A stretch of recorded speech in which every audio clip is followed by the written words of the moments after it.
안녕하세요. 저는 고난과 역경을 거쳐 지금은 안정을 찾은 30대 여성입니다. 제 소개를 간단히 하자면 중졸 출신의 부모님 없이 살아온 외톨이라고 할 수 있겠습니다. 7살 때 갑작스럽게 엄마가 돌아가셨고 그 이후로 아빠와 둘만 살아왔습니다. 사춘기 시절에 아빠의 마음에 많은 상처를 준 적이 있습니다. 예민한 나이였고 엄마가 필요했던 때에 아빠만 계셔서 제 인생이 처량하다는 생각이 들었었습니다. 그 시절에 저질렀던 행동들을 지금까지 후회하고 있습니다.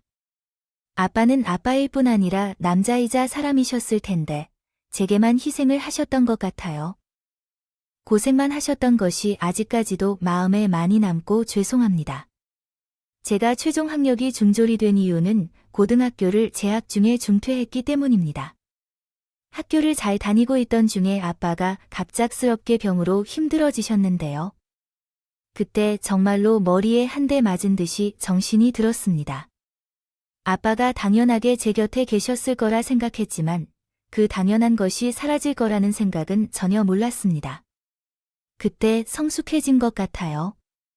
물론 아빠는 제가 학업을 계속 진행해 나가길 희망하셨지만 아빠가 유일한 가족이자 자식으로 차마 아빠를 홀로 내버려둘 수는 없었어요. 그래서 아빠를 안심시키면서 검정고시를 보기로 했습니다. 내 걱정은 하지 말라고 아빠의 건강만을 생각하며 함께 극복하겠다고 약속했습니다. 원래는 병원에서 1년 정도 남았다고 했는데 3년이나 버텨내셨어요. 삶에 대한 의지가 대단하셨죠. 투병 중에 아빠와 저는 많이 애틋해졌고 그동안 작별 인사도 자주 나눴기 때문에 돌아가셨던 순간까지도 덤덤했어요. 하지만 모든 장례가 끝나고 집에 홀로 돌아왔을 때 그제야 현실이 와닿더라고요. 이제 나는 진짜로 혼자인 것 같고 내 곁에는 아무도 없구나. 이 사실이 저를 너무 힘들게 만들었어요. 검정고시를 준비하려 했지만 이런저런 상황 때문에 그렇게 하지 못하고 결국 저는 중졸로 남게 되었습니다. 아빠를 떠나 보내고 나니 학업이나 다른 것들이 과연 소용이 있는지 의심스러웠고 한동안 아무것도 하지 않는 삶을 택했습니다. 그러던 중에 문득 아빠의 꿈이었던 해외 생활을 대신해 보는 것이 어떨까 하는 생각이 들었습니다. 그러자 곧장 티켓을 예약하고 충동적으로 해외로 떠났죠. 예상치 못하게 그곳에서 꽤 오랜 시간을 보내게 되었고 내 적성에 잘 맞는 해외 생활을 하면서 그곳에서 직장을 찾아보자는 생각이 들었습니다. 이때 그곳에서 알게 된 지인을 통해 가능성은 점점 넓어졌습니다. 투어 가이드 일을 도전하게 되어서 너무 재미있게 생각했고 천직으로 여겼습니다. 5년 이상 꾸준히 일한 후 일을 하던 중에 제 결혼 상대를 만나게 되었어요. 패키지 여행을 참가하는 가족 단위가 많았는데 특히 기억에 남는 가족이 있었어요. 부모님과 아들 셋이 함께 오셨는데 그 중에 아버지가 저에게 많은 이야기를 하셨어요. 아가씨는 몇 살이에요? 저는 26살입니다. 나이가 딱 좋네. 남자친구는 있어요? 아니요, 없는데요. 아이 참 싹싹하고 예의 바르네. 우리 아들은 어때? 잘생겼지? 우리 동네 대표 미남이야네. 의대생인데 그분은 정말 솔직하고 우아하다고 해야 하나. 성격은 매우 좋아요. 말뿐만 아니라 행동도 아주 친절하고 성실해요. 요즘 이런 분들이 쉽게 없는데 말이에요. 농담이 아니고 진심으로 우리 아들을 만나보라고 해서 자주 저에게 연결을 해주셨어요. 제게 호의를 베풀어 주셔서 너무 감사하지만 아들 또한 함께 있을 때 서로 민망했어요. 가장 중요한 것은 아들이 제 취향이 아니었거든요. 대충 웃으며 대처하고 그냥 넘어가기로 했지만요. 여행의 마지막 날이 다가오자 아버님이 아들분을 제 앞에 데리고 왔는데 그래서 이러시더라고요. 아니, 둘이 번호라도 교환해보죠. 혹시 몰라 아가씨가 한국에 오면 서로 밥 한 끼 할 수도 있을지도 모르겠지요. 원래 인연이란 건 만들어가는 과정이에요. 그렇게 엉거주춤하다가 얼떨결에 그분과 연락처를 교환하게 됐어요. 당연히 서로 연락하지 않을 줄 알았는데 저도 그쪽도 서로 그렇게 끌리지 않을 거라고 생각했거든요. 그렇게 투어 여행은 잘 끝났고 얼마 후에 의외의 연락이 저한테 오더라고요. 그 아들분이 바로 저한테 연락을 준 거예요. 여행 내내 친절하게 대해주셔서 정말 고마웠어요. 감사한 마음을 전해야겠다면 당연히 한국에 오실 경우 저희가 밥 한 끼라도 대접하고 싶다고 하더랍니다. 우리 사이엔 인연이 있나 보군요. 정확히 그때쯤 나도 한국을 방문할 일이 있었거든요. 게다가 제가 머물게 될 장소와 근접하게 계시다니요. 이것이 바로 인연일지도 모르겠네요. 생소한 남자와 한국에서 만나게 되었는데 첫 만남 때는 정말 알아보기 어려웠어요. 여행자로서의 모습과는 확실히 다르더라고요. 그런데 운명이란 게 웃기게도 그러더라고요. 심지어 센스까지 갖췄다니요. 상대방이 먼저 호감을 표현해주자 저도 흥미를 가지기 시작했죠. 그렇게 저희는 급속도로 친해지며 서로에 대해 알아가게 되었습니다. 장거리로 만나기 때문에 긴 관계를 기대하지 못했지만 달리하여 우리의 관계는 더욱 견고해졌어요. 처음에는 그 사람의 부모님께 비밀리에 만나기 시작했지만 서로의 관계가 진지해지고 해외 생활을 마무리하고 한국에 돌아왔을 때 그 사람에게 프로포즈를 받고 이제는 그들께 인사를 드릴 때가 됐다는 생각이 들었습니다. 분명 그들께서 저를 좋게 봐주시기 때문에 제게 호감을 품어주실 거라고 막연히 착각했던 것이었죠. 인사를 드리러 갔을 때 처음에는 열렬히 반겨주셨고 특히 아버님께서 저를 알아보시며 아주 좋아해 주셔서요. 아니라고 말했는데 둘이 어울리길 바랐어요. 어쩌다 보니 그 친구가 연애 중인 것 같긴 한데 그 상대가 누군지 몰라서 얼마나 난처했을지. 그런데 그들이 만나고 있다는 걸 몰랐어요. 제가 소개시켜줬으니 제가 책임져야겠네요. 그나저나 호구조사를 제대로 못한 것 같아요.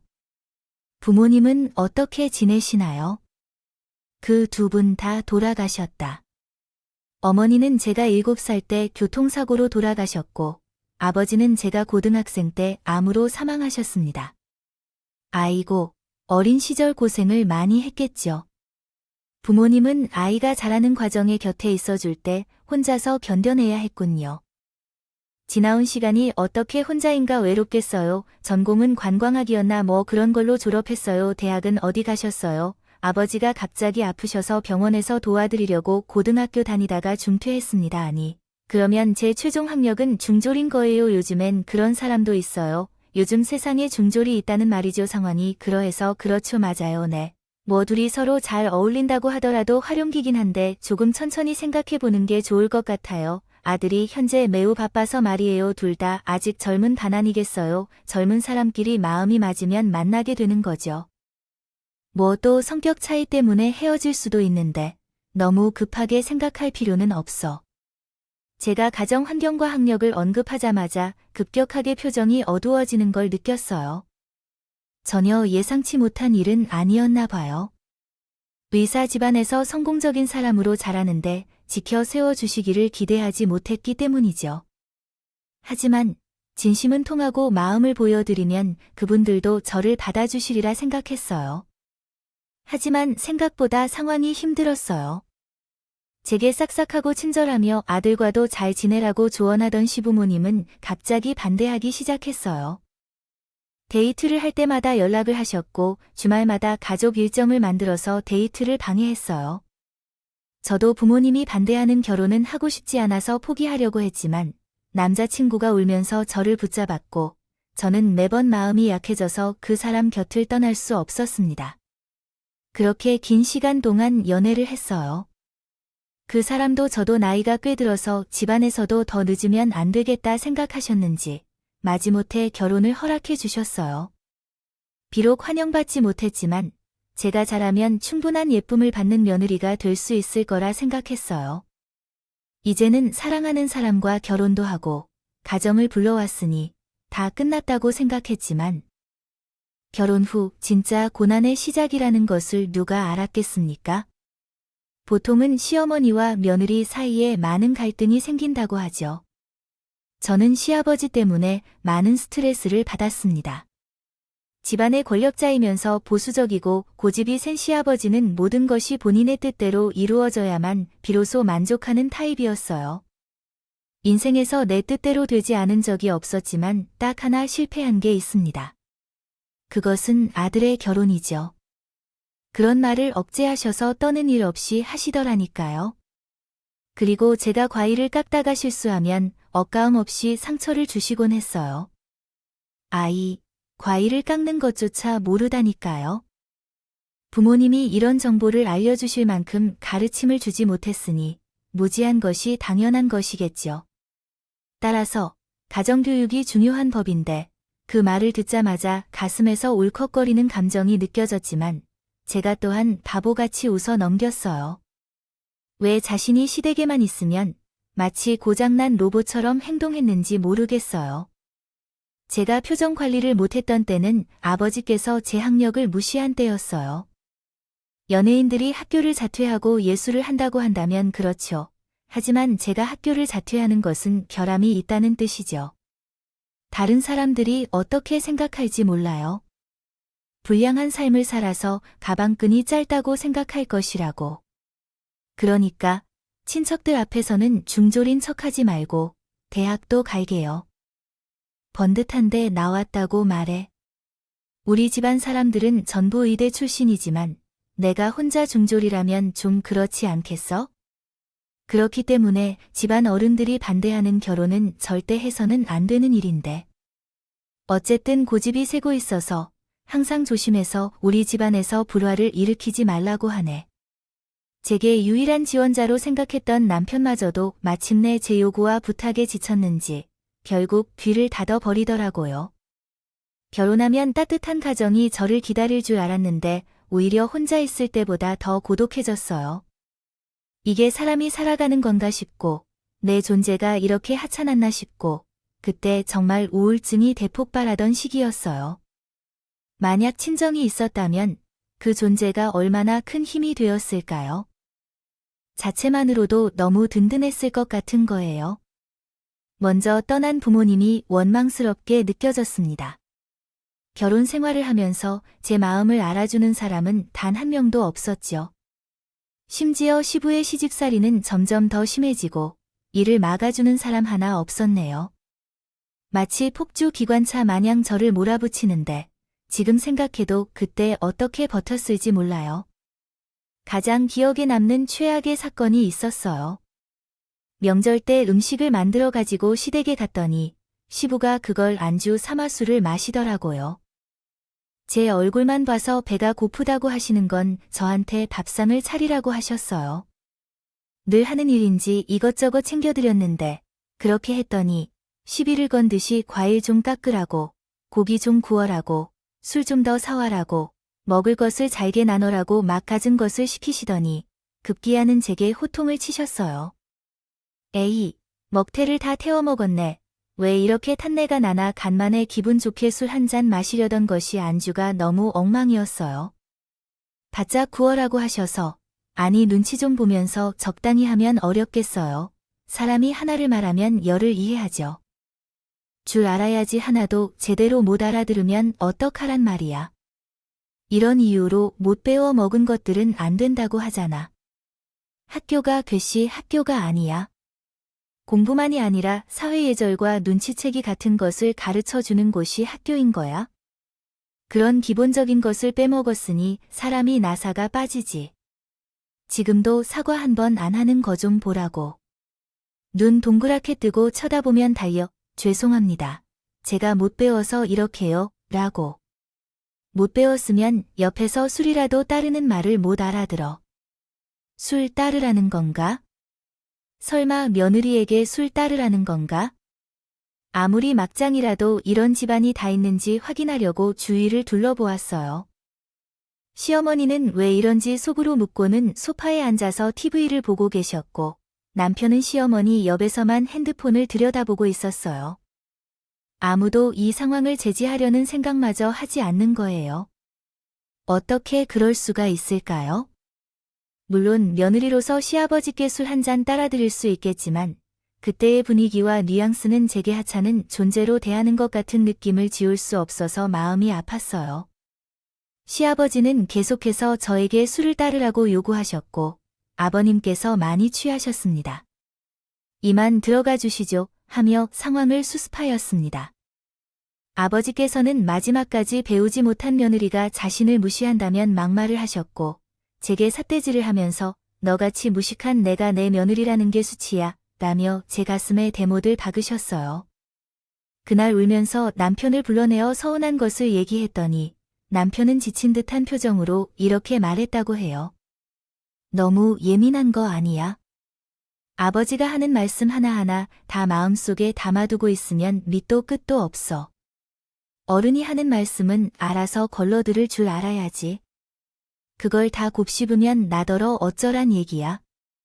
아버지도 말을 거침없이 하는 편이긴 하지만 너도 너무 쿨하지 못한 건 맞잖아.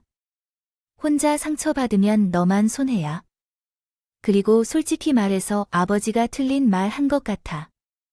그 말은 반대하는 것 아니잖아. 결혼을 밀고 나간 순간부터 더 해야지. 그 말을 들을 때 깨달았어요. 남편은 영원히 나를 이해하지 못할 것 같다는 거죠. 남편 말대로 제가 쿨하지 못한 것일 수도 있겠지만 말이랑 다른 게 있잖아요. 단 한 번이라도 제 편에서 이야기를 들어주고 공감해줬다면 이렇게 가슴이 꽉 막힌 것처럼 답답하지 않았을 텐데요. 다른 게 바랐던 게 아니었어요. 그렇지 않나요? 당신 정말 힘들었겠다는 한마디만 들었어도 어쩌면 저는 그 고된 시집살이를 끝까지 버텨냈을지도 몰라요. 그 사건 때문에 불면증마저 생겨서 정말 많이 힘들었는데 남편은 아무렇지 않은 것 같아요. 우리 아버지는 술을 마시면 조금 과격해지신다. 대충 넘기시면서도 배우자가 상처를 받았다는 사실을 가볍게 생각하는 그 태도에 다시 한번 크게 실망했습니다. 결국 이 집안에서 나를 보호해 줄 수 있는 사람은 나 자신뿐이라는 사실을 깨달았습니다. 계속 이러다가 결국 이혼이 유일한 해결책이 될 것 같다는 결론을 내리게 되었습니다. 아버지는 제가 상처를 받았음을 모르는 채 한숨을 쉬고 일어나셨지만 싱글벙글 웃으며 우리에게 말씀하셨습니다.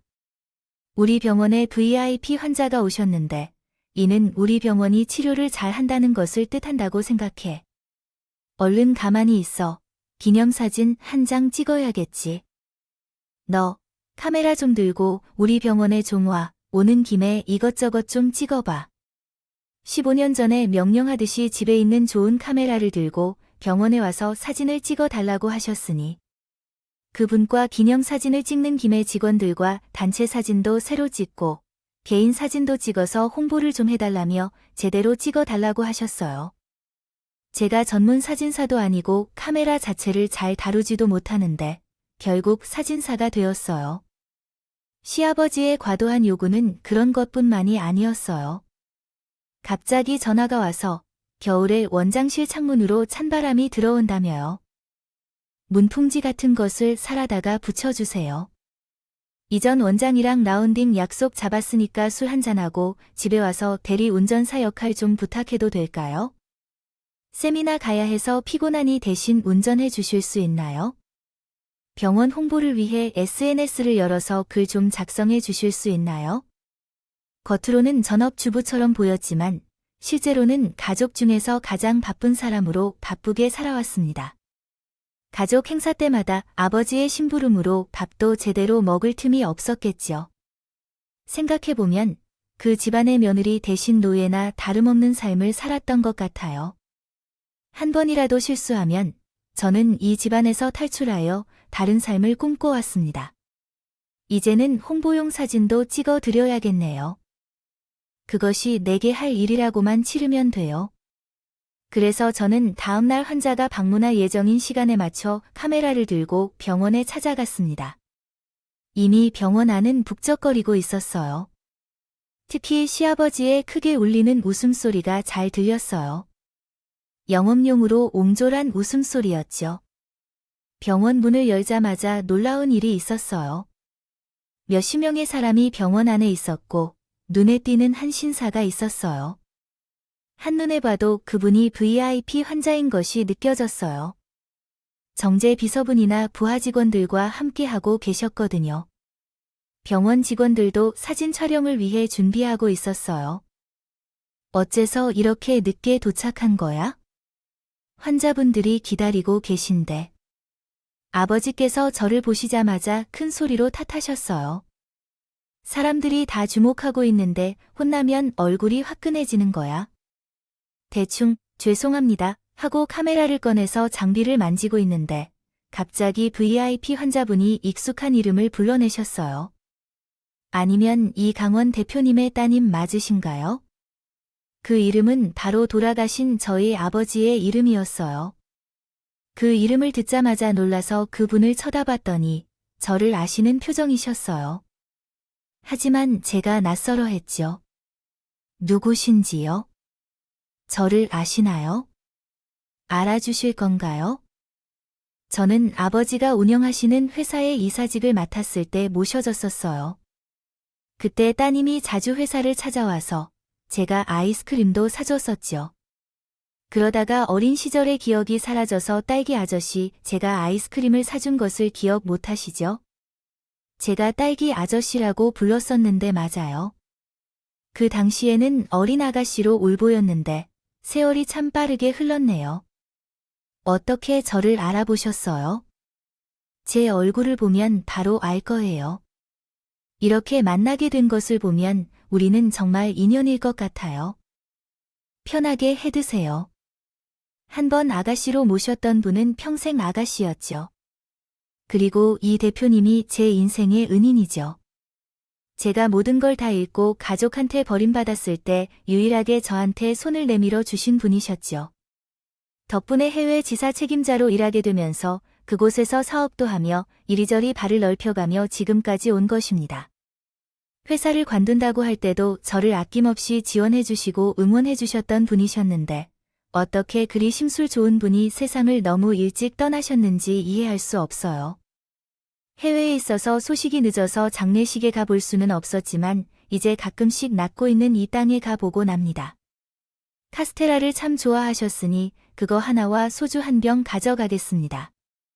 의심스러운 때마다 거기 가서 대표님과 한참 동안 대화를 나누고 오면 마음이 치유되는 기분이 들기도 했어요. 그렇게 했었구나. 우리 아버지가 다른 면에서는 몰라도 인덕이 넘치는 분이셨죠. 항상 납골당이 꽃으로 가득 차 있었거든요.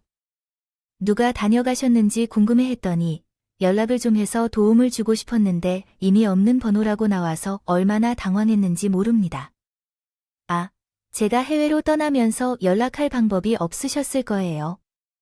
번호를 바꾸고 나니까요. 어쨌든 이렇게 만나게 되어 다행이에요. 그리고 너무 늦었지만 삼가 고인의 명복을 빕니다. 그분은 눈물을 글썽이며 제 앞에서 머리를 숙이셨다. 다른 직원들도 눈치를 살피시더니 제게 향해 머리를 숙였어요. 수십 명이 제 앞에서 머리를 숙이리라고 하자 시부가 놀란 듯 눈알을 굴리며 눈치를 살피는 것 같더니 갑자기 태도를 바꿨어요. 아니, 우리 며느리를 아십니까? 아니, 참으로 인품이 훌륭한 아이지요. 제가 살면서 가장 잘한 일이 우리 며느리를 만난 거예요. 날 서로 알고 있는 줄 알았더라면 고급 식당에 예약이라도 좀 해놓을 걸 그랬어요. 지금이라도 식사 예약해 놓을까요? 아니요. 지금은 바빠서 나중을 기대해야 할 것 같습니다. 아무튼 부럽습니다. 훌륭한 며느리를 곁에 두셔서 아주 많이 드시지 않아도 배는 부르실 거예요. 우리 아들은 의사이지만 매우 수줍음이 많아 여자와 대화를 못하는 녀석이었어요. 그런데 제가 며느리를 한눈에 보고 난 후에는 만나보라고 했던 건 아니었습니까? 그녀는 참 싹싹하고 밝고 대담해서 제가 한눈에 마음을 뺐었죠. 처음 만난 순간부터 둘이 천부적인 사이가 맞다는 걸 눈치챘거든요. 아이 참 그렇죠. 원장님은 정말 안목이 대단하십니다. 형, 어떻게 이렇게 우연히 일어날 수가 있는지요? 아무튼 우리 아가씨를 잘 부탁드립니다. 만일 대표님이 계셨다면 참 좋았을 텐데. 아이 그런가요? 이것도 인연이니까요. 앞으로 자주 만나면 좋을 텐데요. 옷깃이라도 스쳐도 인연이고 이 정도면 운명 아니겠습니까?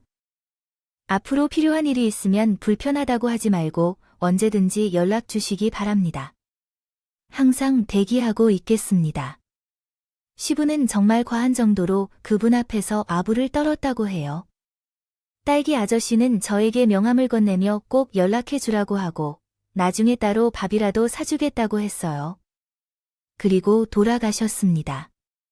병원이 조용해지자 그제야 시부가 저에게 꼬치꼬치 물어보시더라고 해요. 그러니까 사돈이 저번에 윗사람이었다는 건데 그걸 왜 아직까지 말을 안 했었던 거예요? 말씀드렸잖아요. 우리 아버지가 사업하셨다고. 아이 정확하게 말을 해줬어야 했다고. 그냥 사업했다고 하길래 조금만 구멍이 가게 정도로 한 줄 알았지요. 어쩌면 내가 훌륭한 사돈을 몰랐네. 그분께 꼭 연락해서 한번 밥 먹자고 해. 그 자리에 나도 꼭 부르길 바래. 응, 아예 살다 보면 인맥이 가장 중요한 법이야. 그분이 국세청에도 인맥이 있다고 하니까 세금 관련해서 자문도 구할 수 있고 얼마나 좋아. 시부는 마치 하늘에서 황금 동전이 내려온 것처럼 기대에 가득 찬 표정을 짓었어. 며느리를 노예처럼 부리는 건 언제나 그랬는데 인맥 관리에 도움이 되어서 그제야 나를 덜 부리겠대. 차라리 사람이 일관되었으면 어쩌면 원래 그런 분이었나 보다 하고 체념했을 텐데. 따라서 제게 다르게 대해주셔서 더 상처가 있습니다. 과거부터 하대당할 만한 사람이었기 때문에 하대했다는 말인 것 같아요. 정말 어이가 없고 화가 나서 피부가 더 싫어지고 제 마음도 이해를 받지 않고 15년 동안 그분과 자주 만났다니 너무 억울하고 어처구니 없습니다. 그리고 그분 앞에서 굽신거리며 아휴, 저희 며느리랑 인연이 깊지 않습니까? 라며 저의 자존심을 상처 입히는 말을 하셔서 분해졌어요. 어쩌면 우리가 만난 것이 다 하늘의 뜻일지 모르겠지만 그것을 핑계 삼아 저를 상처 입힌다는 것이 불합리하다고 생각해요. 딸기 아저씨의 정체를 자세히 밝힐 순 없지만 분명히 아버지에게 필요한 존재이긴 해요. 인맥을 쌓는 것은 좋은 것이지만 그 정도까지 할 필요가 없다고 생각했어요. 인맥이 대체 뭐길래 이렇게까지 하는 건지 이해할 수 없었는데 얼마 지나지 않아 시아버지에게 위기가 닥쳐왔습니다. 큰 일이 생겼어요. 아버지가 갑자기 병원을 조사받게 되었다는 소식을 남편으로부터 들었어요. 시아버지가 탈세로 병원을 조사받게 되었다고 해서 뱉어내야 할 금액이 어마어마했대요. 시댁에 갔는데 분위기가 안 좋더라고요. 시아버지는 제가 시댁에 가자마자 다급하게 재판을 붙잡으며 속사포로 말을 내뱉으셨어요. 야, 거기 있는 그분께 연락 좀 해봐. 응. 누구세요? 우리 명함은 VIP 환자분으로 너랑 친한 그분이 지금 당장 연락되냐고 아니야. 전화해서 부탁 좀 해봐. 그분이 국세청과 인맥이 있잖아. 아니 들었더니 진척 중에 국세청에서 높은 분이 있다고 하는데 그 인맥이라면 지금 위기를 한 방에 다 해결할 수 있어. 내가 연락해 좀만 굽신만 되면 해결해 줄 거야. 아니, 그러니까 당장 전화 조금 해봐. 급하니까. 지금 빨리 시간 없다고 당장 해결해 달라고 부탁 좀 해봐. 그러니까 너도 태세하신 걸 해결해 달라는 말씀이신가요? 아니, 그렇지. 지금 그분밖에 의지할 사람이 없어. 다급하게 나에게 명령하는 시아버지의 모습을 보면서 안쓰러운 게 아니라 오히려 환멸한다. 나는 생각해요. 참아왔던 말을 드디어 꺼낼 때가 된 것 같다는 직감이 들어서 그날 처음으로 시아버지의 부탁을 거절하게 되었습니다. 죄송하지만 안 될 것 같아서요. 왜 안 되는지 이해가 안 가고 한마디만 해주면 끝나는 건데 왜 탈세를 했다고 생각하셔서 이렇게 부탁하시는지요. 어차피 잘못한 건 아버지시잖아요.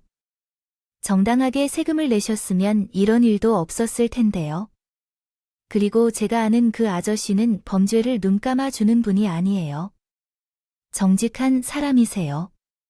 그런 분께 이런 것까지 부탁드리는 건 좀 그렇네요.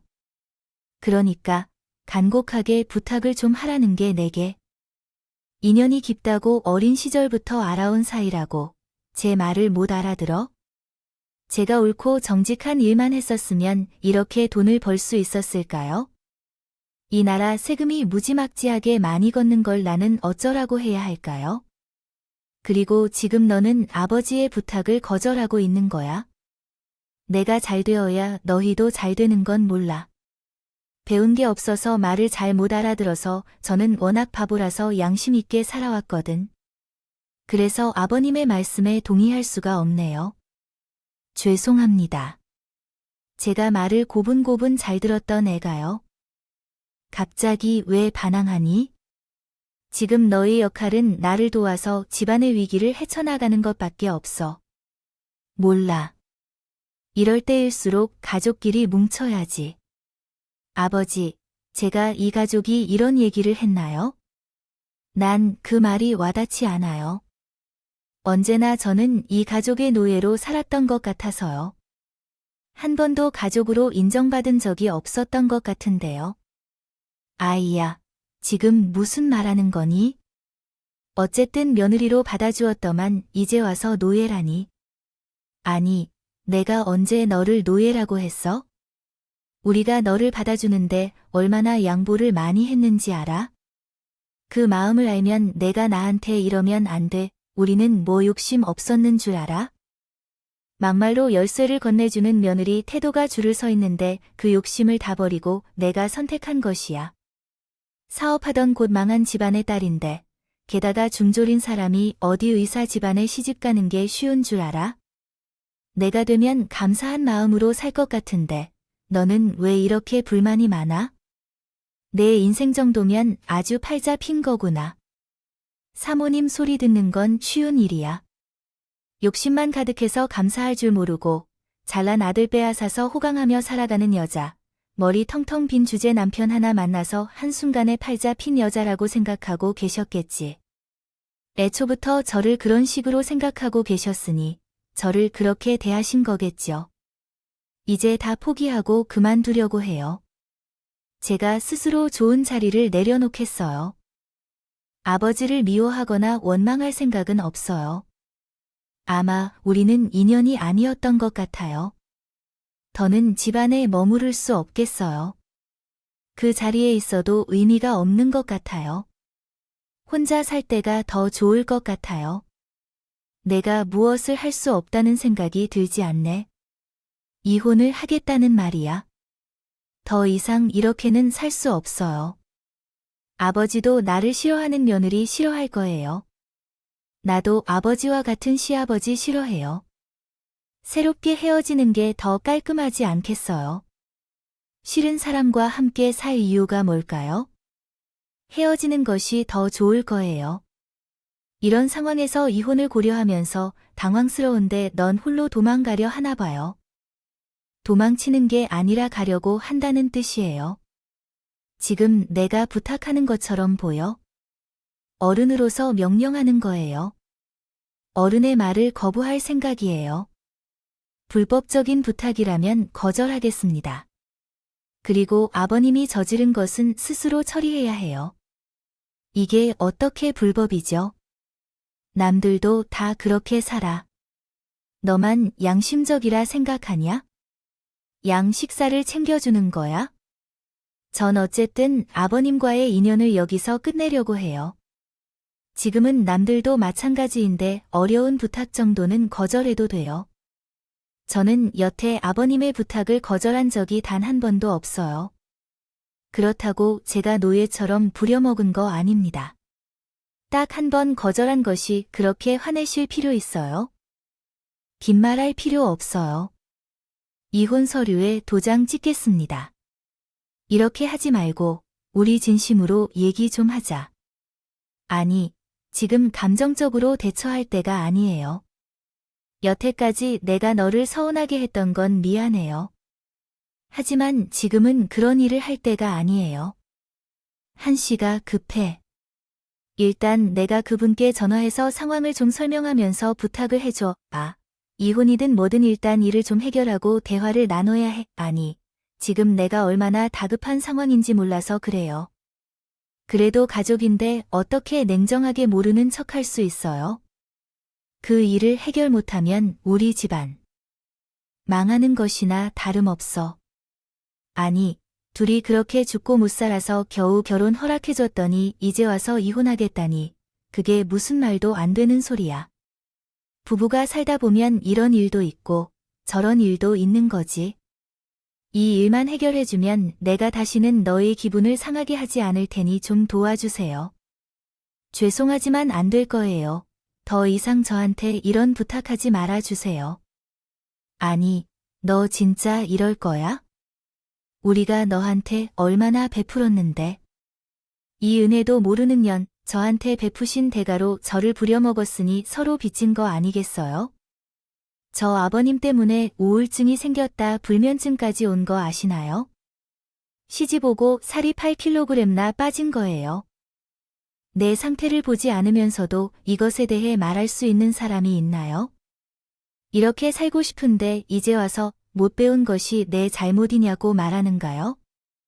제가 나름대로 열심히 살고 양심적으로 노력한 사람입니다. 아버지처럼 대접받을 수 없을 정도로 쓸모없는 사람이 아니라고요. 나도 우리 부모님에게 소중한 딸이었고 모든 게 그렇게 여겨졌었어요. 하지만 아버지가 어째서 나를 무시하나요? 어른에게 소리를 질러서 정신을 나간 건 왜 그렇나요? 이 집안의 며느리로 살면서 정신이 없었던 적이 단 한 번도 없었어요. 그리고 정신을 잃은 채로라도 나도 얘기 좀 하겠습니다. 사람에게 가방끈이 짧다고 무식하다고 모욕하는 것이 얼마나 무례한지 압니까? 남을 까발리면서 자신이 우월하다고 느끼길 원하십니까? 얼마나 더 비난해야 하는 사람이 없다면 며느리를 무시하세요. 그것이 누워서 침 뱉는다는 것을 알아야 할 텐데. 아버님이 무식한 언행을 할 때마다 상처받는 것보다 실망스러웠습니다. 이 집안이 품위 있는 집안이 되기를 바랐는데 급속히 잃어버렸다고 생각했습니다. 떠날 준비를 하게 됐다는데 지금도 세금 문제를 제대로 해결해 주세요. 만약 아버지가 바르게 살았더라면 이 정도로 극단적인 상황에 이르지 않았을 텐데요. 사고를 치고 무례한 며느리에게 접하다니요. 수습해달라고 하면 제가 얼씨구나 좋아해서 굽신될 줄 알았어요. 아버님 일은 아버님이 해결하세요. 저는 제가 알아서 살 테니까 고귀한 아버님의 인생에서 하찮은 며느리는 빠져드릴 테니 잘 살아주세요. 그동안 서운했던 걸 말하며 쏘아붙이자 시부는 넋을 놓고 저를 쳐다보더라고요. 그 인사를 끝으로 저는 시부의 연락을 모두 차단했습니다. 처음에 남편은 제가 홧김에 반항한 줄 알고 얼른 가서 먼저 사과드리라고 했는데 제가 이혼 통보를 하니 그제야 상황을 파악한 뒤 붙잡더라고요. 하지만 이미 늦었죠. 저는 그날 남편에게 목 끝까지 차오른 말을 뱉어냈어요. 우리가 이렇게 된 데에는 아버님 탓도 있었겠지만. 하지만 당신의 잘못이 가장 컸다. 그리고 내가 당신을 믿고 결혼한 것은 내가 가장 큰 책임이겠지. 만약 단 한 번이라도 나를 믿어줬더라면 나는 결혼을 이렇게까지 끝내기까지 결심하지 않았을 거야. 나를 소중하게 생각하고 싶지 않았다면 너는 이보다 더 빨리 날 신경 써줬어야 했어. 나도 참았다. 참을 만큼 참았고 몇 번의 기회를 너에게 주었어. 그럴 때마다 너는 귀찮다며 참으라고 했잖아. 이제 더는 듣기 싫다면 내가 알지 못하는 당신의 입장도 이해할 수 있어. 나도 마음속에 쌓아두고 싶지 않아. 곱씹고 싶지 않다고 말했지만 자꾸 마음속에서 분노가 치밀어 오르고 있어. 어떻게 당신이 말한 대로 난 그릇이 작고 쿨하지 못한 사람이에요. 그러니까 이제 그만하자. 제가 잘 할 거예요. 정말이에요. 이제 알았어요. 한 번만 저를 믿어주면 안 돼요? 갑자기 이러면 나 어떻게 해야 하는 거예요? 난 바보가 아니에요. 언제까지나 제 곁에 머물러 줄 거라고 생각했고 당연히 나를 이해해 줄 거라고 생각했죠. 하지만 이제는 제가 이해하도록 노력할게요. 노력하지 마세요. 당신은 아무리 노력해도 저를 행복하게 해줄 수 없어요. 혼자 있을 때 정말 외롭고 힘들었는데 결혼해보니까 진짜 고독이 뭔지 알겠더라고요. 이제야 깨달았어. 난 여길 떠나야 비로소 행복할 수 있다는 것을. 너와 같은 인간이랑 함께 살기보다는 혼자가 더 낫겠다는 것을. 시부모님과 남편은 절대로 이혼만은 안 된다. 며 나에게 미쳐서 매달렸어. 아들에게 이혼남 꼬리표를 붙여주기 싫었던 건지, 이제 와서 저에게 남은 미련이 있는 것인지, 아니면 위기에서 구해줄 유일한 구세주가 떠난다고 해서 아쉬워해서 그런 것인지 알 수는 없었지만, 이미 마음먹은 대로 끝까지 해내야 하는 성격을 가졌던 나는 끝까지 이혼을 밀고 나갔어. 결국 시아버지의 병원은 탈세로 조사를 받게 되었고, 과징금을 내느라 진땀을 흘리면서 동시에 병원이 망하면서 폐업하게 되었습니다. 나름 동네에서는 알아주는 병원이었기에 망할 일이 없을 줄 알았는데 그렇게 처참하게 문을 닫게 되었죠. 모든 게 한순간이었어요.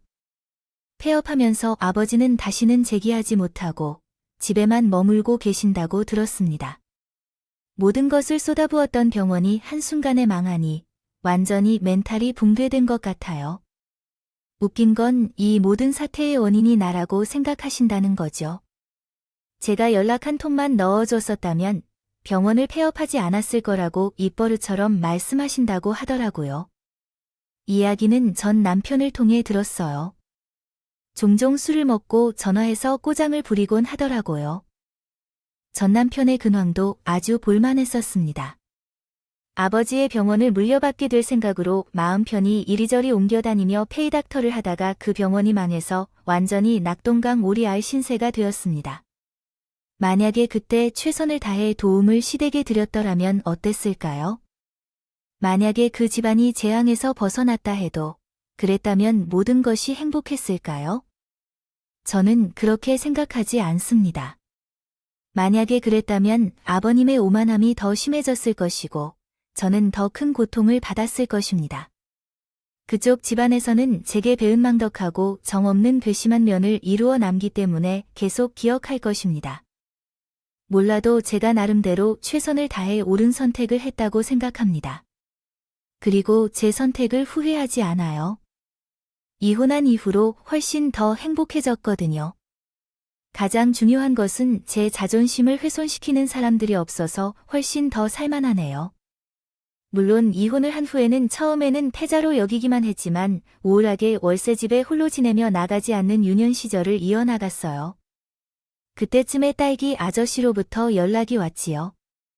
이혼 소식을 어떻게 아는지 모르지만 밥을 사주겠다며 나가라고 하셨어요. 참 인연이란 신기해요. 우리가 아버지로부터 큰 도움을 받아 큰 성공을 거둔 딸기 아저씨는 이제 저를 도와주고 계십니다. 그날 저녁을 사주시며 꿈이 무엇인지, 하고 싶은 것이 무엇인지, 원하는 것이 있는지 물어보셨어요. 힘이 닿는 한도 내에서 도와주시겠다는 그 말을 듣고 저도 모르게 눈물이 흘렀어요. 제게 도와줄 사람이 아무도 없을 것이라고 생각했었는데 아버지의 은혜로 저를 도와주실 분이 나타난 거죠. 결국 그분의 도움을 받아 해외에서 자그마한 사업을 시작했어요. 초반엔 무심코 거절했지만 그분은 계속해서 꾸준히 뒷받침해 주셨어요. 아버지가 만약 계셨다면 이런 느낌이겠구나 생각했어요. 어느새 거둔 딸기 아저씨는 제 아버지 같은 분이 되었고 그 인연이 지금까지 이어지고 있습니다. 이어지고 있네요. 농담식으로 저한테 이런 말씀까지 하시더라고요. 아니, 나중에 재혼하면 내가 혼주석에 앉아줘야지. 결혼을 또 하라고 말하시더라고요. 지긋지긋한 결혼을 또 뭐 하러 해요. 그래도 소중한 인연이 있으면 잡아야지. 인생 어떻게 될지 모르는 거니까 아저씨 말대로 정말로 인생은 어떻게 될지 모르는 것 같아요. 돈도 백도 인맥도 없었던 제가 매장을 3개나 거느린 레스토랑 주인이 될 줄 누가 알았겠어요. 아버지의 피를 물려받았는지 저만의 사업을 꾸려가는 게 너무 재밌고 행복하더라고요. 결국 저는 아버지 덕분에 새 출발을 아주 잘 할 수 있게 된 것이죠. 여기서도 멈춤 없이 앞으로도 계속 나아갈 생각이에요. 든든했던 지원군이 있기 때문에 이제는 더는 무서울 것이 없네요. 결혼 후회는 없어요. 아버지 병원에서 딸기 아저씨를 만날 수 있었잖아요. 이런 행복을 경험하기 전에 잠깐의 시련을 겪은 것으로 생각하면 모든 것이 필요한 과정이었던 것 같아요. 인생이 술술 풀리기만 하면 가끔은 재미없어요. 의지한 대로 되지 않아야지. 이것이 인생이고 쉽지 않다는 것을 깨닫고 최선을 다해 노력할 수 있어요. 가방끈이 짧다고 해서 인생이 헛된 것은 아닌 거예요. 높은 위치에 있다고 해서 품격이 높은 것은 아니라는 거예요. 어쨌든 이번 일로 세상에서 가장 남의 인생을 얕보고 무시하는 사람은 피해야 한다는 것을 깨달았습니다. 열심히 살아온 다른 사람의 삶을 비하하고 업신여기는 사람은 분명히 자신의 삶도 의미 있게 살지 못했을 것입니다. 남의 불행과 약점을 드러내며 비난하는 사람은 진정한 사람을 알지 못한 것입니다. 그러한 사람과는 최대한 거리를 두는 것이 좋습니다. 이것이 제 생각입니다. 만약 자존심을 해치는 주변인이 있다면 용기를 내어 끝내는 것이 좋습니다. 정신건강에 이로울 것입니다. 예전에 시부로부터 저에게 무례한 말을 한 적이 있었는데 너는 나이가 많아서 라고 말했습니다. 무엇을 해도 늦었다고 생각해 능력으로는 아르바이트조차 구하지 못하는 너 똑같은 여자가 시집가는 것이 최고의 행운이라고 너는 그냥 자신의 일을 잘해야 하고 시부모의 말을 고분고분히 듣는 것이 최고의 삶이라고 생각해 가방끈이 짧은 사람은 무엇을 해도 실패할 것이라고 말하지만 그런데 어떻게 이런 상황이 됐는데? 이젠 이혼까지 했어. 너 지금 정말 잘 살고 있잖아. 내 이야기가 여러분들에게 용기를 줄 수 있으면 좋겠어요. 아무것도 후회하지 않고 모든 것을 할 수 있다면 모든 일이 가능하지 않을까요? 이상으로 내 이야기를 마치고 오늘부터 다시 일상으로 돌아가려고 합니다. 과거의 어려움을 돌아보니 지금은 더 많은 노력을 기울여야겠다는 생각이 들어요. 그러며 안녕히 계십시오. 이만 마치도록 하겠습니다.